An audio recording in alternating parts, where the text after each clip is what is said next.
Hola, mi amigo querido. Mira, nunca hubo tanta libertad en la historia humana como en nuestros días. La cultura de nuestro tiempo parece enseñar que para ser feliz y realizado en la vida, cada uno debe hacer lo que desea. Las restricciones de cualquier tipo, en la opinión de los maestros modernos, serían un atentado contra el desarrollo sano del individuo. Muchos psicólogos modernos hoy enseñan que es peligroso enseñarle al niño a obedecer porque eso puede ser dañino para su desarrollo. El psicólogo social norteamericano Stanley Milgram realizó unos estudios sobre la obediencia y concluyó que las personas que obedecen pueden llegar a generar situaciones de ansiedad muy grandes y perjudiciales a su autoestima. ¿Sabes? Esta parece ser la cultura de nuestros días. No es necesario obedecer. Todos somos libres desde que no invadamos la intimidad de otra persona. Ahora, esta manera de pensar contagia a todos los seres humanos y naturalmente, en consecuencia, si la iglesia está formada por los seres humanos de nuestros días, pues tampoco la iglesia está libre de ser contaminada por esta manera de pensar. ¿Y qué con todo esto? Pues finalmente cada uno concluye que es el que determina su propio comportamiento y nadie tiene el derecho de decirle lo que debe hacer o no. Esto afecta la moral de las personas, porque a final de cuentas, ¿quién determina lo que es moral o no lo es? ¿Es el Estado? ¿Es la sociedad? ¿Es el propio individuo? Si fuera así, los valores morales serían pasajeros, como la propia humanidad. Pero la moral, para que sea valedera y estable, debe ser absoluta. Por tanto, si Dios es eterno, solo Él, que es un ser moral y absoluto, puede determinar qué es la moral. Y lo hizo a través de su palabra, que es la Biblia. Por tanto, la moral cristiana no es una moral particular, limitada únicamente a una iglesia. Es una moral universal y eterna que, teniendo su origen en el carácter del Creador, pues alcanza a todos los hombres por igual. La ley moral de Dios, cuyo resumen son los 10 mandamientos, fue revelada concretamente a Israel en el Sinaí, pero incluso los no judíos llevan escrita esa ley en sus corazones a partir del orden natural y de la conciencia interior. Por eso el sabio Salomón afirmaba que el principio de la sabiduría, y sabiduría es saber vivir, el principio de la sabiduría, decía Salomón, es el temor de Dios. El ser humano puede ser la criatura más inteligente del universo, pero inteligencia no es sabiduría. Vuelvo a repetir, sabiduría es saber vivir. Y solo saben vivir los que temen a Dios. Ahora, en el sentido bíblico, temerle es obedecerle. Por eso Moisés le dijo a Israel lo que está registrado en Deuteronomio capítulo 4, versículos 5 y 6. Voy a leer. Miren, yo les he enseñado los estatutos y decretos que el Señor mi Dios me mandó enseñarles, para que los cumplan en la tierra en la cual van a entrar para tomar posesión de ella. Cumplan con ellos, pónganlos por obra, porque esta es su sabiduría y su inteligencia a los ojos de los pueblos, los cuales oirán todos estos estatutos y dirán, ciertamente este es un pueblo sabio y entendido, es una gran nación. Sabes, mi amigo, no cabe duda que si Israel hubiera vivido, hubiera permanecido fiel y obediente, hubiera seguido esos consejos, habría sido una bendición como país para las demás naciones. Sin embargo, el pueblo se dejó contaminar por la manera de pensar de las naciones vecinas y no quiso más obedecer a Dios. Y la desobediencia, pues lo llevó a una serie de problemas. La desunión, las divisiones, las facciones entre ellos, fue una de esas consecuencias. Israel se dividió en 2 naciones, Judá, el reino del sur, e Israel, el reino del norte. Esta división nunca fue el plan divino, pero ahora dividido por causa de su rebeldía y desobediencia a los consejos divinos, ambas naciones serían víctimas fáciles del enemigo. Pero Dios nunca estuvo tranquilo con esta situación. Su sueño siempre fue ver a su pueblo unido y por eso les envió profetas exhortándoles a que regresaran al camino de la obediencia. La obediencia genera unidad, la desobediencia genera división. En Jeremías 3, 17 y 18 encontramos parte del sueño divino. Dice, cuando llegue ese día, ¿qué día? El día en que el pueblo se una de nuevo. Cuando llegue ese día, Jerusalén será llamada trono del Señor. Todas las naciones vendrán a ella en el nombre del Señor y no volverán a seguir los dictados de su malvado corazón. Cuando llegue ese día, los de la casa de Judá irán a la casa de Israel y los de la tierra del norte vendrán juntos a la tierra que di a sus padres por herencia. Cuando llegue ese día. ¿Qué día? El día en que el pueblo viva unido. ¿Por qué? Porque vive unido a su Dios, obediente a los consejos divinos. Vamos ahora a la segunda parte de la lección. Leamos un pasaje que muestra un periodo triste del pueblo de Israel. Jueces 17, 6. En aquellos días no había rey en Israel y cada quien hacía lo que le parecía mejor. Ahora respondamos a una pregunta. ¿Por qué Israel vivía un momento difícil de su historia en aquellos días? No había autoridad, dice la palabra de Dios. Cada uno hacía lo que quería.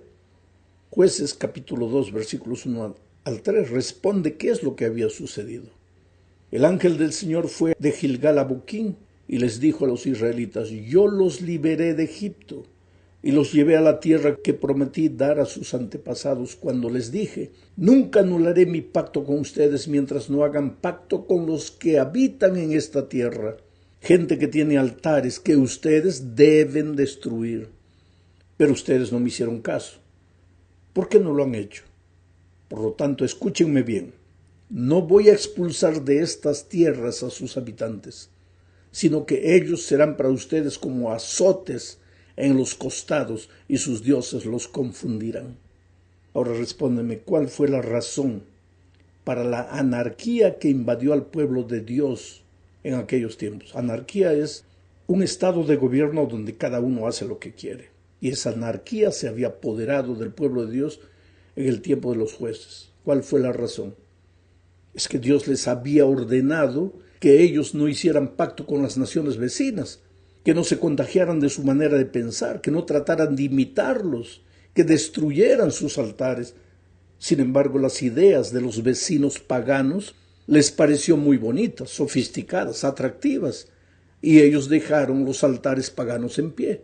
No obedecieron a Dios, creyeron tal vez que los consejos divinos eran demasiado anticuados, y el resultado es que cuando se deja de lado la palabra de Dios, cada uno hace lo que cree que es mejor.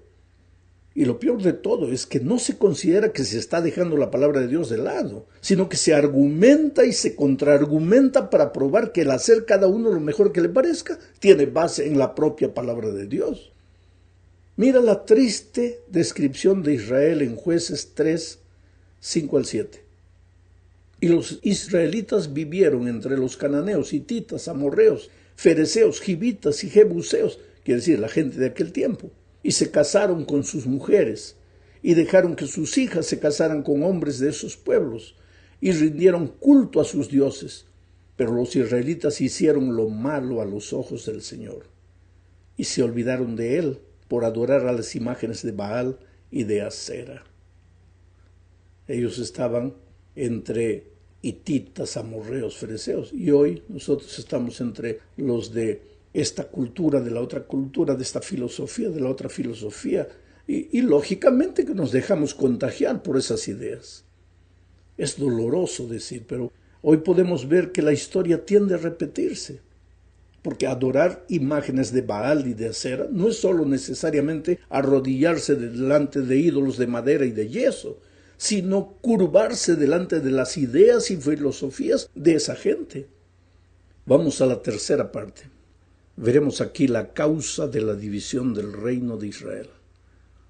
Dios siempre quiso que su pueblo fuera un pueblo unido, pero ya vimos en la lección anterior que la unidad es fruto del amor y que el amor viene de Dios. O sea, la única forma de mantenerse unido es conservarse cerca de Dios, unido a Dios. El resultado de esa experiencia con Dios será el amor y, en consecuencia, la unidad. Pero el pueblo de Dios se apartó de Dios en los tiempos de los jueces y más tarde en el tiempo de los reyes. Tal vez nunca el pueblo de Israel dejara a Dios oficialmente. Los sábados el pueblo se reunía para adorar a Dios. El ritual diario continuaba como siempre, pero sus cultos estaban contaminados por la cultura de las naciones vecinas. La palabra de Dios había sido dejada de lado e interpretada de acuerdo a su particular manera de pensar. La teoría de lo que se enseñaba y predicaba era muy bonita, pero la injusticia que el pueblo padecía era una demostración de que algo no andaba bien. Por eso un día Jeroboam y otros líderes de Israel se acercaron al nuevo rey, Roboam, hijo de Salomón, y le dijeron que tratara de ver los asuntos administrativos de una manera más justa. Roboam pidió 3 días para pensar en el asunto y en esos 3 días consultó con 2 grupos de consejeros. Uno formado por gente de edad y de experiencia y otro por hombres de su edad, más jóvenes. Después de oír a ambos grupos, decidió no cambiar nada y seguir haciendo sufrir al pueblo. O sea, siguió el consejo de los jóvenes y el resultado fue la división de Israel en 2 naciones. El reino del sur dirigido por Roboam y el reino del norte al mando de Jeroboam. Ahora, ese nunca fue el plan divino. Esa división fue el resultado de contaminarse con las filosofías de las naciones vecinas. Ahora, cuidado con pensar que todos los jóvenes tienen o dan consejos cerrados y están contaminados. No es verdad eso. Tal vez los jóvenes sean más propensos a ser contagiados con la manera de pensar del mundo que los rodea. Pero muchas veces hay jóvenes sabios porque viven una experiencia maravillosa con Dios. Y muchas veces hay hombres de edad pues desatinados porque pueden estar en la iglesia pero no tienen una experiencia de vida con Dios. Ahora, los pastores, los líderes, ahí sí, nosotros tenemos la responsabilidad de buscar todos los días a Dios y tener mucho cuidado para ser contaminados con la manera de pensar de la gente que vive en nuestros días. Mucho cuidado con querer adaptar los valores y los principios, porque valores y principios son eternos, trascienden edad, geografía, bandera, idioma, cualquier tipo de barrera. Vamos a la 4ª parte. Veremos aquí la división de la iglesia en Corinto. Es que la división en la iglesia no fue solo un incidente del pueblo de Dios en el Antiguo Testamento. El enemigo es el padre de la discordia y si logra hacer que el pueblo de Dios viva preocupado en resolver sus conflictos, a veces infantiles, logrará hacer que nos olvidemos de la misión que Cristo nos confió. Por lo tanto, el enemigo siempre va a querer sembrar discordia en el pueblo de Dios. Leamos lo que dice primera a los Corintios, capítulo 1, versículos 10 y 11. Hermanos, les ruego por el nombre de nuestro Señor Jesucristo que se pongan de acuerdo y que no haya divisiones entre ustedes, sino que estén perfectamente unidos en un mismo sentir y en un mismo parecer. Digo esto, hermanos míos, porque los de Cloé me han informado que entre ustedes hay contiendas. ¿Sabes? El problema en la iglesia de Corinto estaba causado por divisiones originadas por los propios hermanos. Unos decían, soy de Pedro, otros de Pablo, yo soy de Apolos, yo soy de este, yo soy de aquel. El espíritu del mundo se había introducido en la iglesia. Y esto es peligroso. La iglesia nunca debe adaptarse al espíritu de la época. El momento que una iglesia comience a reflejar el espíritu de su tiempo, perderá de inmediato su poder. Y eso era exactamente lo que estaba sucediendo en Corinto. Afuera las multitudes seguían a hombres, haciendo de ellos celebridades en el mundo artístico, en el mundo deportivo, en el mundo político, en fin. Y en la iglesia estaba ocurriendo la misma cosa. Ahora, ¿a qué hombre no le gusta ser aclamado, seguido, aplaudido, homenajeado? Pero en la iglesia los seres humanos debemos desaparecer para levantar a Cristo y a Él crucificado.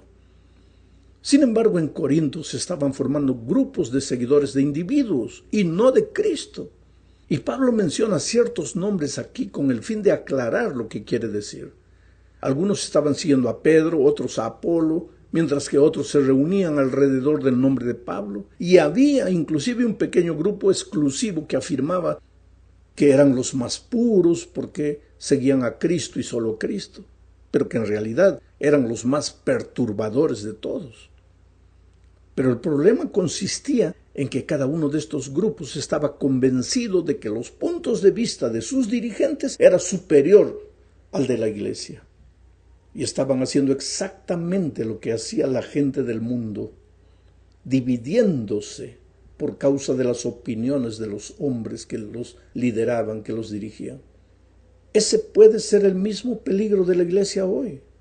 Y el único remedio es Cristo y la manifestación de su carácter en la vida de sus discípulos.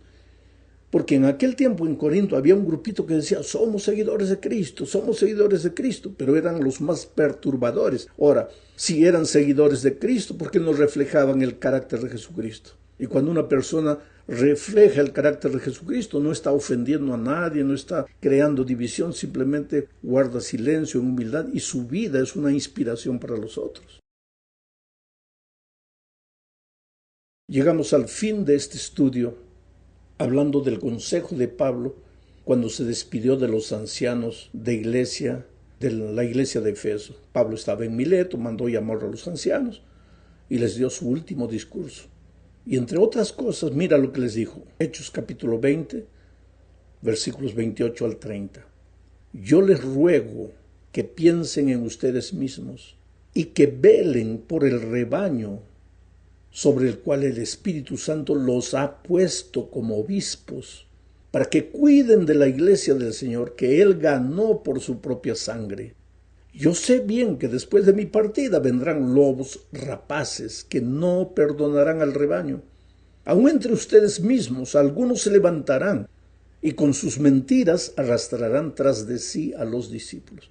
Este texto es terrible, mis hermanos, y quiero comentarlo pausadamente. La preocupación de Pablo en ese tiempo era la unidad del pueblo de Dios. Él sabía que al multiplicarse el pueblo de Dios, uno de los puntos que más sería afectado era la unidad de la iglesia. No por causa de la cultura, ni de los idiomas, ni de los límites geográficos, sino por causa de la experiencia espiritual. Apartarnos de Dios es peligroso. El más grande peligro no es irse de la iglesia. Ahora, si una persona se apartara de Dios y se fuera de la iglesia, estaría todo resuelto. El problema es quedarse en la iglesia y querer gobernarla como uno desea, de acuerdo a su criterio, a sus ideas, a su manera de ver las cosas. Olvidarse que el pueblo de Dios es un pueblo y no es un pequeño sector de personas. Pablo dice, yo sé bien que después de mi partida vendrán lobos rapaces que no perdonarán al rebaño.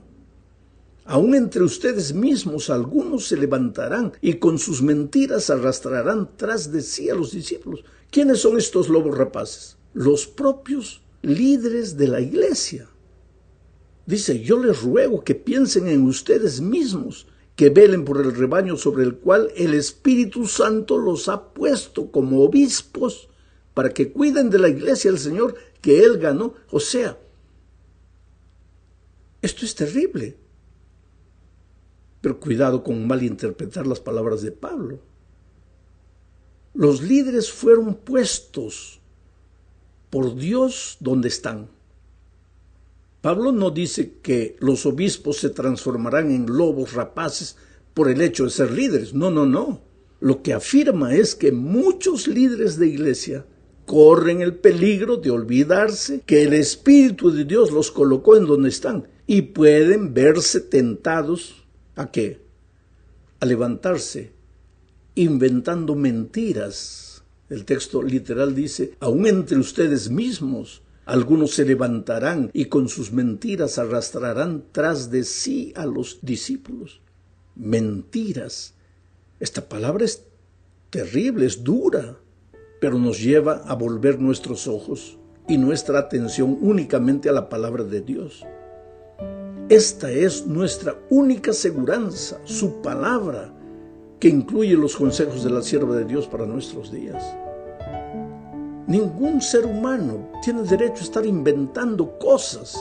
La palabra de Dios es el ancla de nuestra fe, es segura.